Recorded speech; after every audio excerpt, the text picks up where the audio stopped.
Welcome to another edition of 805 Sports Talk, and this is our 100th show, so we're happy to bring you 99 previous shows, and this is our 100th, and it's a special edition because we get to talk about state playoffs, not only at the high school level, but also at the JC level, as Hancock's men's basketball team has advanced to the state tournament. Crazy game Saturday night at San Bernardino Valley College. Overtime, 92-91, just a crazy game for the Bulldogs. They're down over 15 points early on, came back to win that one. And Kenny, you caught up with the guys ahead of their game that they're going to have at Ventura College Friday night against the City College of San Francisco. How are the Bulldogs feeling? You know, their first state tournament appearance in 44 years. Were they happy to be there? Are they, anxious to get out there and show San Francisco that they belong there? What was kind of the vibe at practice? Well, actually it was 91-90. However, it was a 1-point win. They're not just happy to be there. They're pretty confident, and although the team they're playing, City College of San Francisco, looks like an entirely different animal than what they faced so far. CCSF averages near 2 points a game. Hancock has good reason to go in with a lot of confidence. They won in overtime twice at higher seeds. At this level, it's the state tournament. They're all well above average, I think. Junior college basketball teams, I would not count any of the 8 participants at this point. What Hancock, besides momentum, what Hancock has going for it, I think, well, you guys all know it all starts with the point guard. If you're going to make a deep playoff run, you have to have that good quality point guard. Shane Carney is all of that. He leads the team in scoring at 17+ points a game. He's unselfish. I mean, he's not shy about shooting, but he's also not shy about passing up a shot and hitting the open guy if he thinks that guy has a better shot. He defends well. He can get 2 long rebounds quickly. Hancock, they can shoot the 3. The most consistent part of their game is they get to the hoop very well. They score a lot of their points inside. Balance has been a plus for them. They have 3 guys going in who average in double figures. They did suffer a big hit though. Spirit Ricks, one of their 4 all-conference players, was injured in the first half of the Fullerton game. Tyson I said that he dislocated an ankle, so he's out for the rest of the year. Shamar Parker, I believe the only local high school grad on the team. He graduated from San Maria High School. Had a solid game in Spirits' place, and he'll start in Spirits' spot again on Friday. Shamar had 8 points and 6 rebounds, so he had a solid. And Spirit had been averaging 10+ points, so they didn't suffer a big drop-off there. But I would say they have kind of a slim shot, but they do have a shot. I'm glad you brought up Shamar Parker because he also played on the football team this year as an offensive lineman and then gets to go play some basketball as well. Yeah, he's 6'5", 265 pounds. That's a pretty cool story to find such success. Elliot, you're familiar with the history Hancock has on the hardwood. What do you want to say about this run to the state tournament? They're in the Elite 8. Yeah, it's a great place to be. That double overtime win was awesome. I thought they had lost it. I watched it on their feed. I thought, this is over. There's no way they could come back. They came back. They showed a lot of guts. They win it in overtime. And so the point to them is anything can happen. Now, they're going up against a team that averages 97 points a game. That's an awful lot of points. That's an awful lot of average to have to go against. But the lower seeds have won before. San Francisco's the #1 seed coming down from the north. Hancock has played at the Ventura Gymnasium before, so they have not quite a home court advantage, but a little more familiarity with the building. It's a shorter ride, so there are the intangibles there. But Hancock won under Bill Burtka in 1957, under Bob McCutcheon in 1974. Burtkus team was expected to win. McCutcheon's maybe not so much, but anything can happen once they throw that ball up for the opening tip-off. The odds are not right now in Hancock's favor, but I wouldn't count them out. Tyson I has done a great job. Shamar Parker, as you said, filled in admirably. So they could win it. The Patriots are not the Super Bowl champions, so anything can happen. I do think they'll have to have some help from CCSF. I think the Rams will have to be off their game a bit for Hancock to have a good shot. I think they will have to make some more unforced errors, miss some shots they usually make. That's a pretty tall task Hancock has, but I do think they have a legitimate shot. And Tyson I always says thank you to the media at the round table. So I mean, just a class act. But I want to mention Shane Carney and the journey he's had. I mean, it was 2 years ago. He was in a horrific car accident, and Tyson I mentioned on Monday during roundtable, he almost came close to losing his own player. He actually had to undergo bypass surgery just to survive, and since then, I mean, Carney's been the epitome of unselfishness from what Kenny has said, and there really is no way that Hancock would have made this run without the help of Carney. Because I've noticed that there's games in which he could score 30 points, but then there's games in which he could dish out multiple assists. So he's been an integral part, and it's just such a fascinating story. Yeah, he lost most of his sophomore year because of that car accident, and Tyson said he underwent some sort of major had to undergo some sort of major surgery. I think Shane has grown as a player. He was never exactly selfish, but he seems more under control now on his drives to the basket than he did when he was a freshman before he had the accident. I mean, Shane would usually make it work, but he seems to make it work more often now. Yeah, and Tyson even mentioned that you don't see too many third-year point guards at the JUCO level. So he has a guy, Shane Carney, just played 2 years, but he does have 3 years of experience over there at Hancock. So he is an experienced guy, and he has developed. And that's kind of a credit to Tyson I and his coaching abilities to develop these guys, especially with a lot of the guys that you do get at the JUCO level. They are kind of works in progress that you got to work with. So Tyson I and that program over there has done a good job showing they can develop guys. And you mentioned the Spirit Rick's injury. That's tough. It seems like, I know injuries are part of the game, but almost all the teams in the area here suffer some type of injury at key points. It's been a bad year for key injuries to the teams in our area, and unfortunately, the injury to Spirit was a big injury. You know, Spirit is an integral part of what they do. Keep in mind one thing, that as high scoring as San Francisco is, #1 seed, Hancock knocked off higher seeds twice on the way to their Southern championship, so they don't think they're the underdogs in this. They're going to come out, play their game, and you just can't write them off.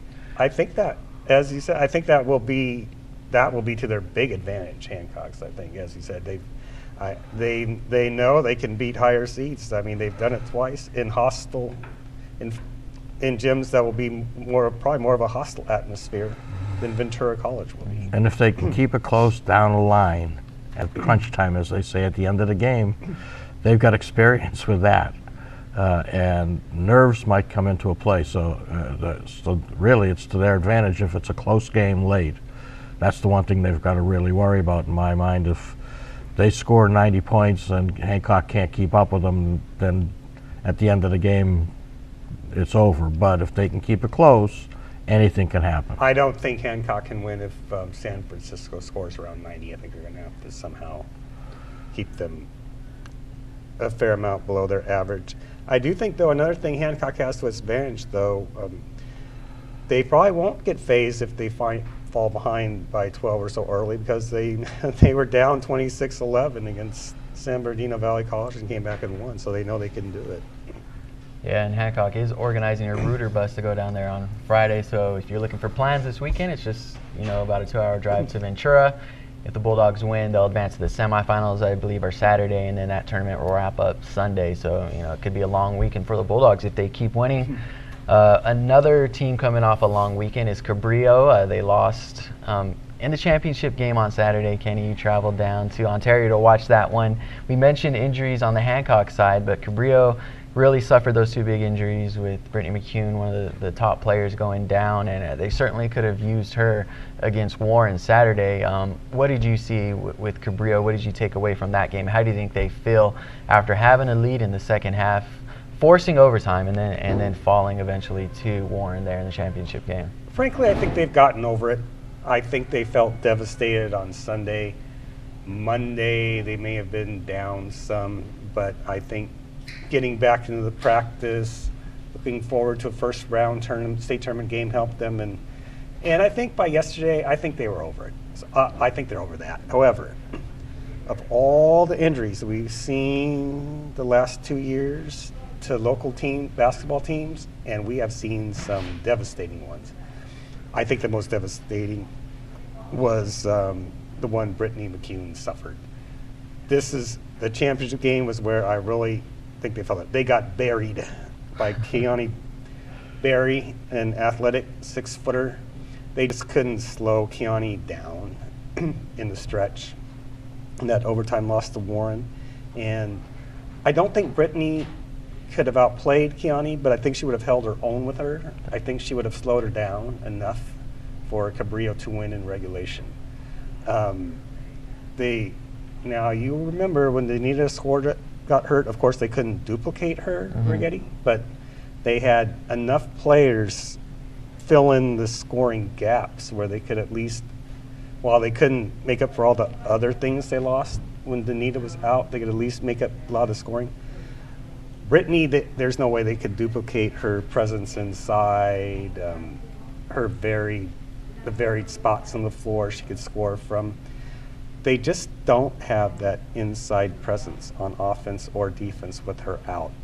Or Erin Jenkins has to do both now. She has to try to score from outside. She has to get to the hole. She has to be their main defensive presence inside. And she did an admirable job of all that for the most part Saturday, but eventually caught up with them. You get that real good post player who's kind of solid, like Keone Berry, built like Keone Berry is. They just didn't quite have enough to offset that.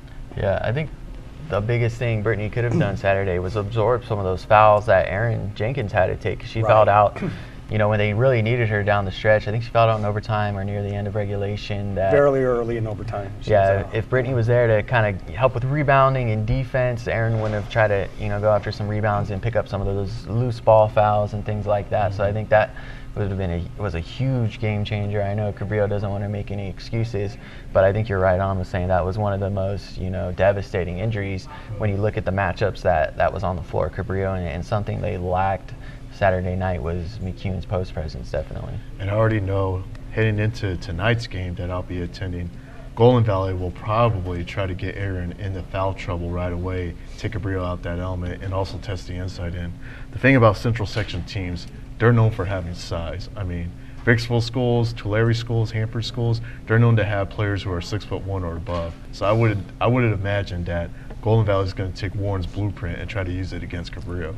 Yeah, and the Conks are the 3rd seed. I think if they both win, they'll face Sunny Hills, team they beat in the semifinals. That's kind of quite interesting. I found that interesting, yeah. And with the Conks being the 3rd seed, Lorenzo, you think they can make a run here? What do you think, they can win a couple games? Do you think they could advance to a regional final? What do you expect out of the Conks in these state playoffs? They're capable. I mean, they did hang with Warren.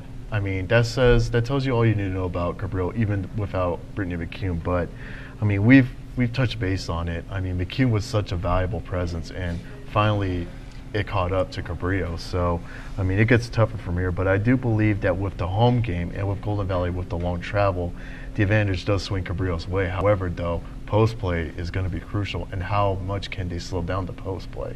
Yeah. If seedings count for anything, Golden Valley's a 14 seed, so the edge goes to Cabrillo. And remember, Cabrillo lost McCune early in the season. So, yeah, that's a big loss, but they had to play almost every game without her. So it's not like all of a sudden the Golden Valley game they have to figure out how to replace McCune. They've already done that. What they've got to do is figure out if there's any size, how to counteract that, and continue the strong play, excuse me, that got them into the Division III AA title game. They could have won that game. They just didn't have enough players to absorb some of those fouls down the stretch. If they can avoid that problem, I don't see how they could lose the game, even though I saw Righetti play against teams that had significant height advantages over them in the playoffs, and they just killed them. And yet, when they played a team of small, fast players, they lost. So it's not necessarily size. What Cabrillo does have, I'm sorry, what Cabrillo I think does have going for it is it's a very strong defensive team. So whatever matchup problems they have on offense, their defense often compensate. Part of its problem against Warren was Conks forced 20 turnovers, but they turned the ball over 27 times themselves. So they can just cut down some of that. But going back to how Cabrillo adjusted to not having McCune in the lineup, let's keep in mind Cabrillo does play against a lot of teams that lack size, especially in the Los Padres League. So unfortunately, that Righetti game that they played in the Righetti tournament, not having McCune in the lineup did catch up to them. And then eventually the Warren game as well. I was thinking the San Clemente game was going to be the game where it was going to be that big hurdle for Cabrillo, but they wore down San Clemente. So we'll see what happens later tonight. I think what helped was in the San Clemente game, I didn't see it, but San Clemente was bigger, but I have a feeling San Clemente was also slower. So Jenkins was able to slice and dice her way inside a lot, and that wiped out a lot of San Clemente's size advantage. But no. Sunny Hills has a decent post player, but Warren has an even better post player in Keone Berry. So we'll see what happens. I do think if Cabrillo plays Warren again, Cabrillo does have a decent shot, but we'll just have to see. Yeah, a couple things from my point of view on that game. I was not happy with the officiating either way. I thought the officiating was a bit off. That was a weird sequence at the end of half where they allowed that shot that went in. McCune kind of felt, Jared McCune, the coach, kind of felt he wouldn't have seen that call around here. I don't know. She was kind of sliding on the floor and then tossed up a shot. I thought she traveled. Yeah. And then going down the stretch, there was a couple late whistles or kind of questionable whistles on, going against both teams. That I thought at a championship game at this level that you would kind of see, top-notch officiating. You wouldn't have too many qualms or problems with it. But I thought the officiating was noticeable. Usually you don't want to notice the refs and take anything away from that. But I thought both teams kind of had, questionable calls called against them. And at least once I thought Cabrillo got away with an offensive foul that it wound up scoring afterwards. So. And also mention Alyssa Stewart and Amani Shogers both had solid games. Amani had a big three in the first half, and then Stewart hit a three and then hit a free throw getting fouled, I think, on a fast break. I thought when she hit that three and then scored again, I think Cabrillo was up by like 7 or something like that. I thought that might seal it, and they would kind of, really pour it on in the fourth quarter. But, Warren just did not go away, and Barry was just too much to handle there in the fourth quarter and overtime. So we're going to move on to Righetti and Lompoc. Righetti girls are in the state playoff. Lompoc's boys are in the state playoffs as well. So Santa Maria was the only team in our area to make the semifinals and not make the state playoffs. But we'll look at Righetti, the number 9 seed on the road at Glendora Wednesday night. Warriors are in Division II, so that's a tough road. But I wouldn't be surprised if they win at least one state game. They won a state game last year as well. Do you think that's good seedings for the Warriors, Kenny? How do you feel about the Warriors being number 9? Do you think they can surprise some people?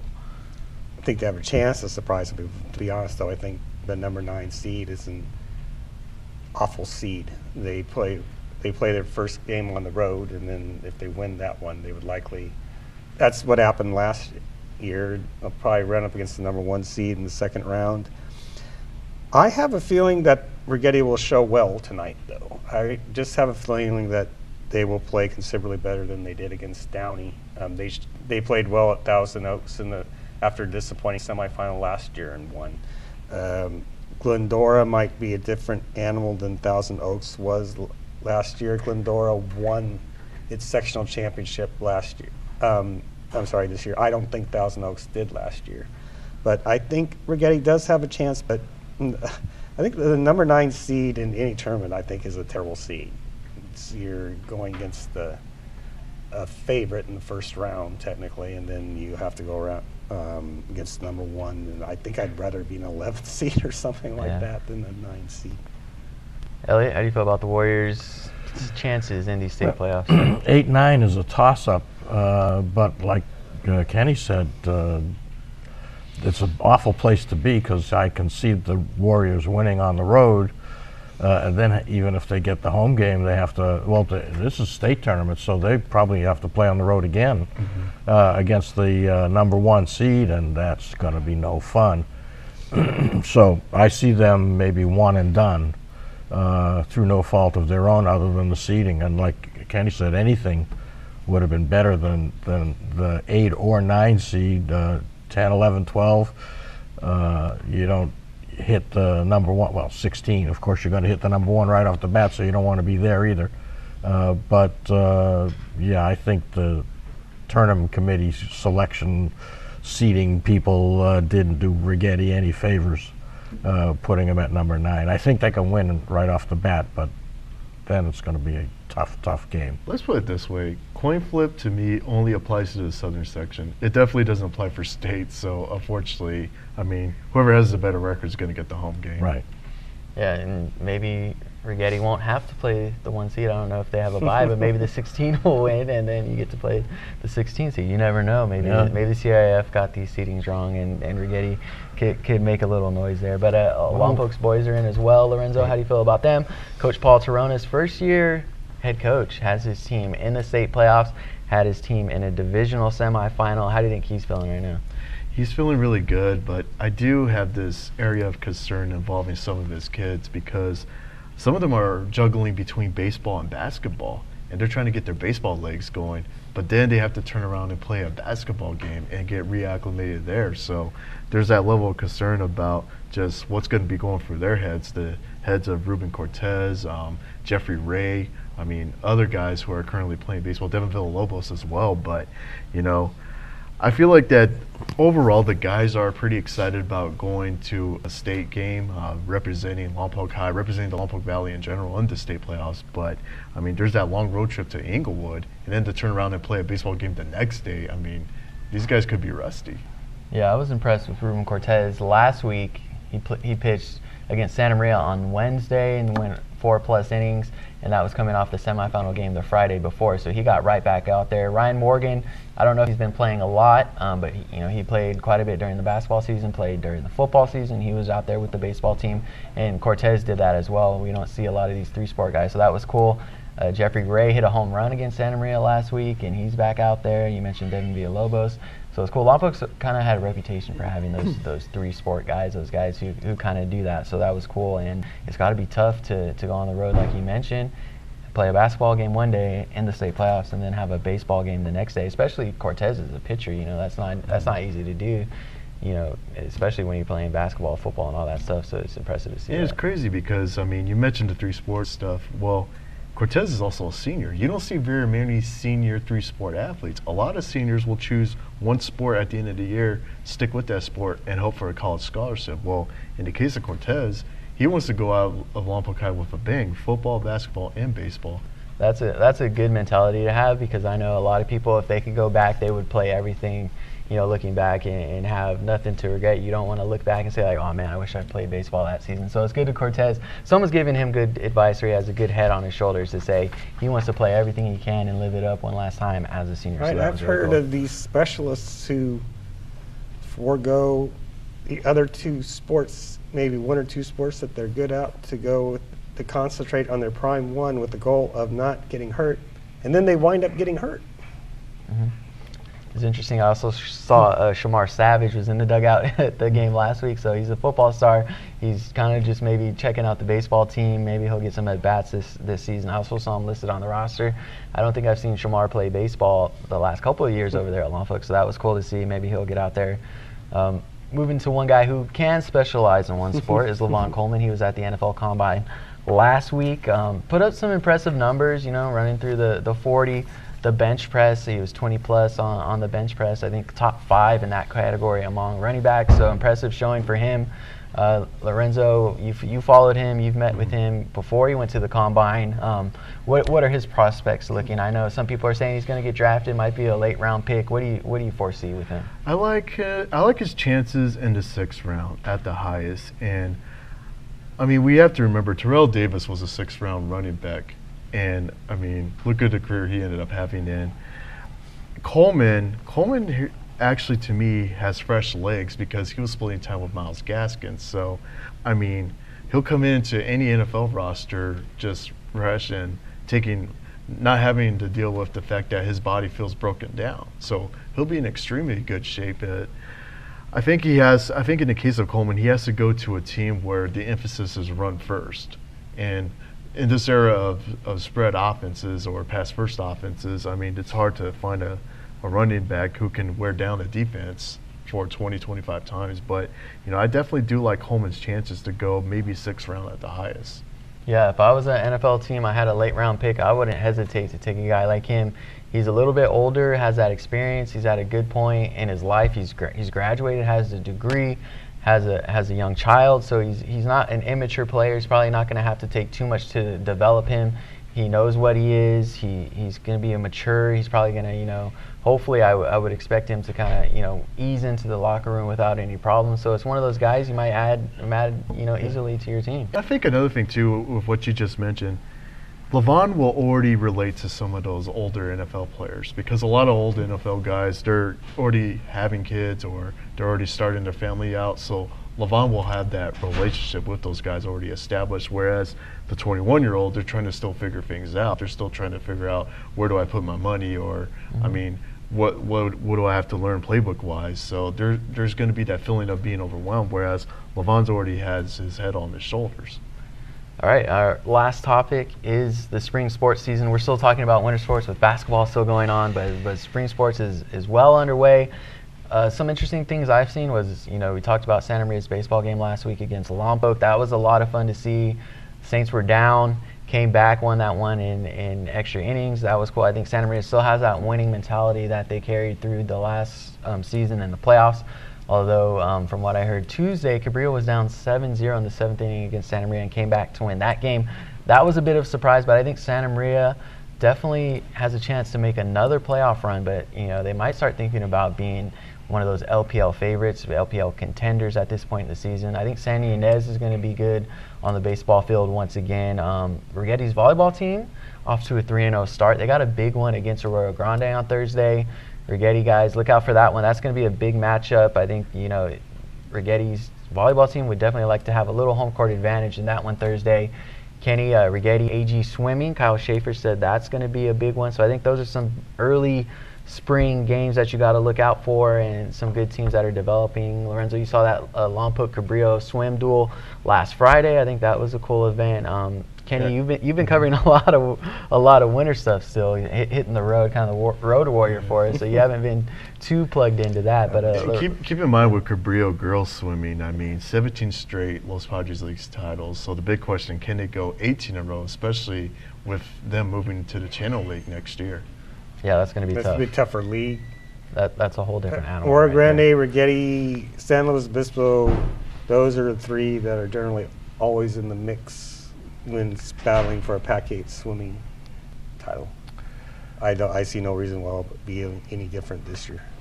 I saw Santa Maria baseball's opener, and we were talking just a minute ago about 3-sport athletes and kids regretting not being playing 3 sports, and Blake Truitt, the quarterback and guard for basketball guard for Santa Maria High School, took last year off, and he didn't want to miss out, so he's back to the baseball team. Unfortunately, he had a cold, so he missed the game, but he's one of those kids, and I think they can make another run, and San Ynez in that league is always tough.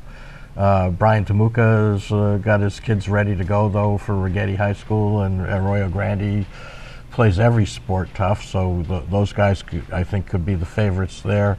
San Ynez had that remarkable turnaround season in softball last year, and I'd like to see, was it Armani Garcia? Armani Garcia is the freshman. Now she's a sophomore pitcher. Can she keep that remarkable streak going? And in softball, it's pitching. If you can get a a pitcher going, that young woman can carry your team. If you can have some offense and one of these shutdown pitchers, and San Ynez had it last year, and they lost one senior, Armani Garcia's first baseman sister. That's right. So they've got. They got Maggie Usher too. She was a stud in the playoffs. Yeah, that's right. When she's not rodeo cowgirling, yeah. So they got. I'm excited to see them. I'm out to track and field, Kenny's specialty, today. I'm looking forward to that, and that season's coming up, and there's going to be all the Easter relays and those kinds of specialty meets coming up. So those are always fun. So, and let us give the young women a little plug. It is the first season. The Southern section has got stunt cheer. And St. Joe's the only. Guys do that too. But not just the young women. No, this is all women right now. They don't have the men. The men are in the competitive cheer, which is more like advanced cheerleading. The stunt cheer is all young women right now.